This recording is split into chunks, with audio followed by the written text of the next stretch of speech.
નમસ્તે મિત્રો, સ્વાગત છે તમારું મારી ચેનલમાં। તો આજે હું તમારી સાથે ગાંઠિયાના શાકની રેસિપી શેર કરીશ। આ શાક ખૂબ જ ટેસ્ટી બને છે। તો ચાલો રેસિપી શરૂ કરીએ। તો આ માટે મેં અહીંયા ચણાનો લોટ લીધો છે। હવે ચણાના લોટમાં આપણે થોડાક મસાલા નાખી દઈશું, જેથી આપણું શાક એકદમ ટેસ્ટી બને। તો અહીંયા મેં નાખ્યો છે અજમો। અજમાને એકદમ હાથથી મસળી અને નાખવાનું, અને થોડોક અહીંયા કાળા મરીનો પાવડર નાખ્યો છે, તીખાનો ભૂકો નાખ્યો છે। હવે સ્વાદ પ્રમાણે થોડુંક મીઠું નાખી દઈશું। કલર માટે આપણે થોડીક હળદર તેમાં નાખી દઈશું, અને પાણી નાખી તેનો લોટ બાંધી લઈશું। તો લોટ આપણે ઢીલો બાંધવાનો છે, આ રીતે એકદમ કઠણ નથી બાંધવાનું। લોટ ઢીલો બાંધવાથી ગાંઠિયા સરળતાથી બની જશે। હવે આપણે કઢાઈમાં લઈશું 3 થી 4 ચમચી જેટલું તેલ। તેલ ગરમ થઈ ગયા પછી આપણે અડધી ચમચી રાઈ, અડધી ચમચી જીરું નાખી દઈશું। હવે આ બે વસ્તુઓ સરસ રીતે તતડી જાય પછી આપણે તેમાં આદુ અને લસણની પેસ્ટ નાખી દઈશું। આદુ અને લસણની પેસ્ટ સરસ રીતે તેમાં સંતળાઈ જાય પછી આપણે તેમાં થોડીક ડુંગળી નાખી દેવાની છે। જો લસણ અને ડુંગળી તમે ન ખાતા હોય ને તો તેને સ્કીપ કરી દેવાના। હવે અહીંયા ડુંગળી ઝીણી ઝીણી સમારેલી મેં નાખી દીધી છે। તેલમાં સરસ મજાની તેને સાંતળી લેવાની।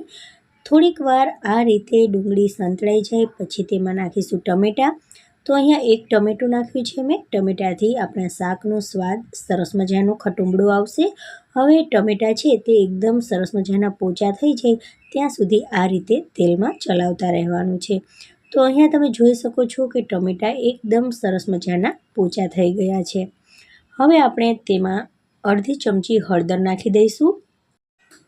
1.5 ચમચી જેટલું કાશ્મીરી લાલ મરચાંનું પાવડર નાખ્યો છે। જે પ્રમાણે તીખાશ પસંદ હોય તે પ્રમાણે તીખાશ નાખવી, તેમજ સ્વાદ પ્રમાણે મીઠું નાખી દીધું છે।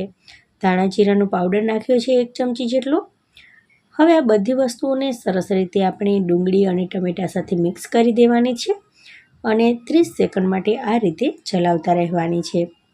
થોડી જ વારમાં તમે જોશો કે આ બધી વસ્તુઓ સરસ રીતે એકદમ ભળી ગઈ છે એકબીજામાં, મસાલો, ડુંગળી, ટમેટાં। હવે આપણે તેમાં 1.5 થી 2 ગ્લાસ જેટલું પાણી નાખી દેવાનું।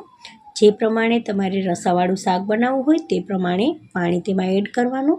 હવે પાણી નખાઈ ગયું છે અને પાણીને હવે આપણે ઉકળવા દઈશું। તો પાણી ઝડપથી ઉકળી જાય તે માટે આપણે ઢાંકણને બંધ કરી દઈશું। હવે અહીંયા ઢાંકણ બંધ થઈ ગયું છે, પાણી ઉકળી અને તૈયાર થઈ ગયું છે। હવે આપણે તેમાં ગાંઠિયા પાડી અને નાખી દઈશું। તો ગાંઠિયા પાડવા માટે અહીંયા મેં જારીનો ઉપયોગ કર્યો છે, તમે ગાંઠિયાના મશીનનો પણ ઉપયોગ કરી શકો છો। તો અહીંયા આ રીતે મેં એક ઝારા જેવું વાસણ લીધું છે કે જેમાં કાણા છે। હવે આપણે થોડોક તેમાં લોટ લઈ અને આ રીતે હથેળીની મદદથી દબાવતા જઈશું, જેથી શાકમાં ગાંઠિયા પડતા જાય। તો આ રીતે બધા જ ગાંઠિયા આપણે બનાવી લેવાના છે। તો અહીંયા બધા ગાંઠિયા બની અને તૈયાર થઈ ગયા છે ફ્રેન્ડ્સ। આપણે જેટલો લોટ બનાવ્યો હતો તેના બધા ગાંઠિયા મેં આ રીતે પાડી લીધા છે। હવે આ ચણાનો લોટ એટલે કે ગાંઠિયાને આપણે પાકવા દેવાના છે, ચડવા દેવાના છે।